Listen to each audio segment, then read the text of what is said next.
So, it's Smissmas again. God, I cannot believe it's been a year, but apparently it has. And Gabe Newell and Valve, being the Santa that they are, they've given us yet another update, as we've always expected.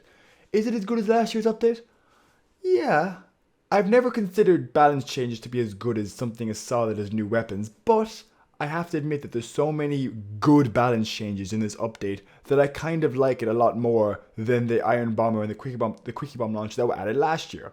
For that reason, I actually kind of prefer this update to the last update, because there are plenty of changes apart from the balance changes. Firstly, there are new maps. There's 4 new maps. There's Landfall, High Pass, Vanguard, and Snowy Coast, and I could give you my consensus of them, or you could just go play them, because honestly, it's fine making a video about balance changes and new weapons, but something like a map is best experienced by playing it and learning how it works. You don't want to listen to some dipshit talk about how a certain map works. Really, he can struggle to describe something that has to be visually seen. Anyway, getting on to what I want to talk about, there were a lot of balance changes in this update. Like, more than usual. There was quite a few, and I think they've been packing this up for a while because they knew this Smissmas update had to be slightly bigger than usual and slightly more than the taunts and the maps and slightly more than the taunts and the maps and the new contracts. They knew they needed just a bit more to make people feel satisfied with this update, and they've given us more to their benefit. What they've given us this time is a load of major changes. The first one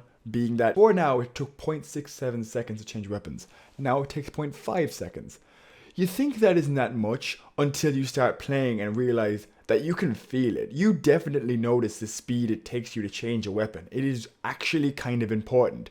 And it makes it so that some classes that relied very heavily on switching weapons like Medic, Scout if you run out of ammo, and very much Demo, just get a lot more versatile and easy to work with now. Because it's a very big thing in Demo is knowing when to use sticky bombs and when to use grenade launchers. And his biggest weakness is when you try and use a sticky bomb launcher and someone's running straight at you. For that reason, it's very, very good in terms of balancing the classes against each other.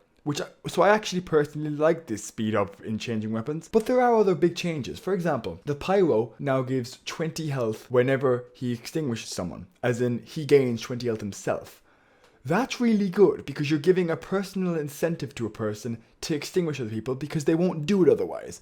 It's such a huge problem in TF2 where people just don't bother extinguishing anybody else. And it genuinely is aggravating to see a pyro pass you as you're about to die from fire. It really needs to be given as an incentive sometimes, and this definitely is a booster for that. As well as that, there's other things, like for example, shield bashing no longer has to be at a certain distance to hit. It now works at any distance. It just scales now, which is a mild one, but it definitely does help in the dynamic of the game.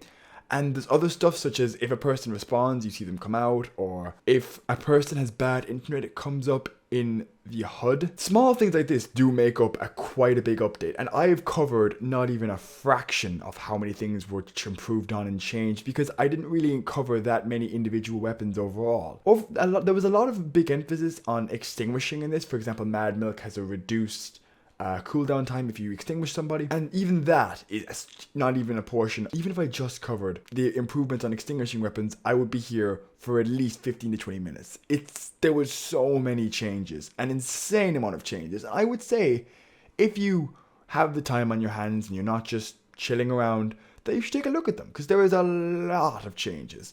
Though I only covered the major ones that actually might have a pretty big effect on the balance of the game. The rest of them are just a culmination of minor changes. And I'm going to put it in the description, and I suggest you read some of them because there is a lot of them. Anyway, I hope you have a great Christmas. I hope you get all your presents from Santy, and I hope you have a nice day.